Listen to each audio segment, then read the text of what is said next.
लोग ध्यान तो करते हैं, मगर ज्ञानेंद्रियों और कर्मेंद्रियों के विषयों को बिना सोचे समझे ध्यान में बैठ जाते हैं और फिर प्रश्न करते हैं कि ध्यान में प्रवेश नहीं होता, ध्यान में मन नहीं लगता, विचार बहुत आते हैं, इत्यादि इत्यादि। तो दोस्तों, ध्यान करने के लिए आपको पहले पांचों ज्ञानेंद्रियों और पांचों कर्मेंद्रियों को समझना होगा। इसके बाद आपको ध्यान लगाने की आवश्यकता नहीं है, ध्यान अपने आप लगने लगेगा। मैंने पहले भी कहा था कि किसी भी चीज को हासिल करने के लिए उसके काबिल होना पड़ता है।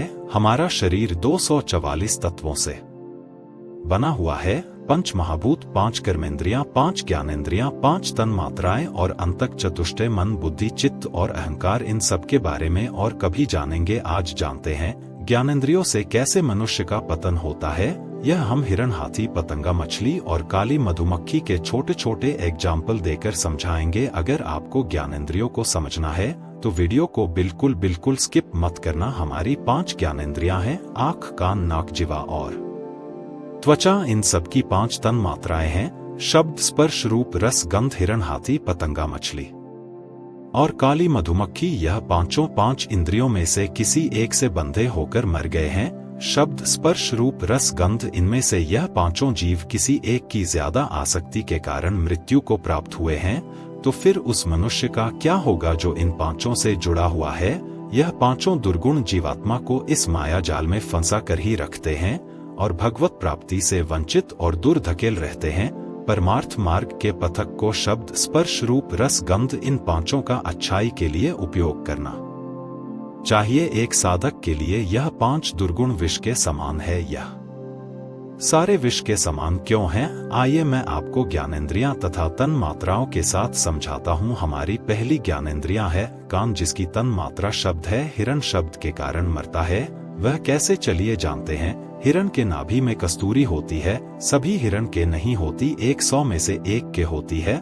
जब शिकारी जंगल में आता है तो उसे उस हिरण के कस्तूरी की खुशबू आ जाती है, तो वह जाल बिछाकर बांसुरी बजाता है। हिरण बांसुरी की आवाज की तरफ आकर्षित होकर उस दिशा की ओर चल पड़ती है और जाल में फंस जाती है। शिकारी उसे मारकर उसकी कस्तूरी को बाजार में ले जाकर महंगे दाम में बेच देता है। अब हिरण की यह दशा संगीत यानी शब्द के कारण हुई। अब आपको लगता होगा कान से हमारी क्या ही दुर्गति होगी, कैसे होगी? चलो बताता हूँ। अगर आप कान से दूसरों की निंदा, चुगली सुनोगे तो यह उसे व्यक्ति के प्रति क्रोध या द्वेष पैदा करेगा। अगर आप कान सेक्सुअल बातें सुनोगे तो यह आपके अंदर काम विकार को पैदा करेगा। और इसी के ऊपर भगवान श्री कृष्ण अध्याय 2 के 63 श्लोक में कहते हैं, क्रोधात् भवति समोह, सम्मोहा स्मृति विभ्रम, स्मृति भ्रंश, बुद्धि नाशात् रणति। इसका अर्थ है क्रोध से अत्यंत मूढ़ भाव उत्पन्न हो जाता है, मूल भाव से स्मृति में भ्रम हो जाता है,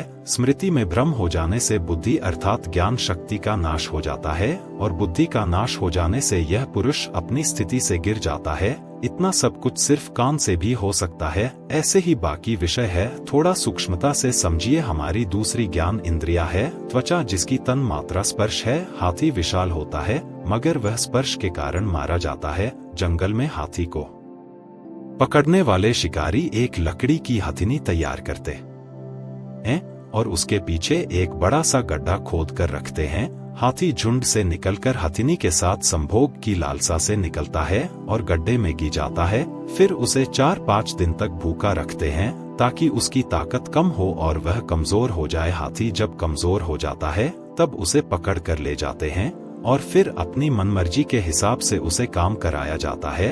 हाथी की यह दशा स्पर्श में आसक्त होने की वजह से हुई। देखो, हम आप जैसे लोग भी स्पर्श के लिए लला रहते हैं। तीसरी ज्ञानेंद्रियां है जिह्वा, जिसकी तन मात्रा रस है। मछली स्वाद के कारण ही मृत्यु को प्राप्त होती है। शिकारी आता है और कांटे को अन्न का टुकड़ा लगाकर तालाब में फेंक देता है। मछली उस टुकड़े के लालच में उसे निगलने की कोशिश करती है और कांटा गले में अटक जाता है। शिकारी उसे पकड़कर तालाब से बाहर निकाल देता है और मछली की मृत्यु हो जाती है। स्वाद के लालच में ही मछली की यह हालत हुई। हमें भी अगर योग मार्ग के मार्ग पर चलना है तो इस स्वाद रूपी विषय को त्यागना होगा। स्वाद रूपी विषय कौन सा है?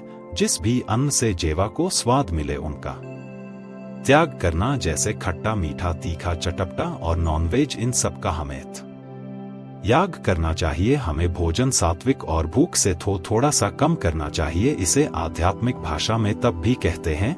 आगे बढ़ने से पहले अगर आप सनातन धर्म को बढ़ावा देना चाहते हैं तो प्लीज वीडियो को एक लाइक और परमार्थ मार्ग उस जलती हुई लौ से वह इतना प्रेम करता है कि खुद का होश खो बैठता है और अपने प्राण दे देता है। पतंगे की यह दशा केवल अपनी आंखों की तृप्ति के कारण हुई। यह सारी बातें मैं आपको इसलिए बता रहा हूँ कि देखो इन विकारों के कारण इन जीवों की क्या दशा हो रही है। इन विकारों को संभालो, इंद्रियों को अपने वश में रखो, क्योंकि इन्हीं ज्ञानेंद्रियों की ऊर्जा को एकत्रित करके आप परम शांति प्राप्त कर सकते हो। हमारी पांचवी ज्ञान इंद्रिया है नाक, जिसकी तन मात्रा गंध है। भंवरा गंध के कारण मारा जाता है। भंवरा सुगंध का दीवाना होता है, उसको फूलों की खुशबू लेना अच्छा लगता है, मगर उसको यह होश नहीं रहता कि वह कितनी देर से वहीं पर उसी फूल की सुगंध ले रहा है। सुबह से शाम, शाम से रात हो जाती है, भंवरा सुगंध लेता रहता है, मगर कुछ फूल ऐसे होते हैं जो रात को बंद हो जाते हैं। भंवरा सुगंध लेता रहता है, मदहोश हो जाता है, रात को फूल बंद हो जाता है और सुबह होने से पहले ही भंवर की मृत्यु हो जाती है। तो यह दशा भंवर की गंध के कारण हुई। अब सोचिए, इन सभी जीवों में सिर्फ एक दुर्गुण होने के कारण उनकी यह गति हुई है। सोचने वाली बात यह है, प्रत्येक विषय जहर के समान है। क्या यह मनुष्य को बर्बाद करने में सक्षम नहीं है? क्या पांच मिलकर विनाश नहीं कर सकते? हमारा वीडियो बनाने का उद्देश्य यही था। हमें जो इंद्रियां मिली हैं उनका सदुपयोग करें, भगवान का सदा स्मरण करते रहे, नाम जप करते रहे, क्योंकि यहाँ जो भी जितना भी कमाओगे वह सब मृत्यु आपसे एक क्षण में छिन लेगी। मृत्यु आने के बाद धन दौलत रिश्ते सभी यहीं पर रह जाएंगे, साथ में जाएगा तो सिर्फ प्रभु का नाम। तो इसीलिए सदा जपते रहो राधे राधे। और प्लीज वीडियो को लाइक, शेयर और एक कमेंट राधे राधे नाम की अवश्य करें। तो आज्ञा दीजिए जाने की, अंत तक बने रहने के लिए आपका धन्यवाद।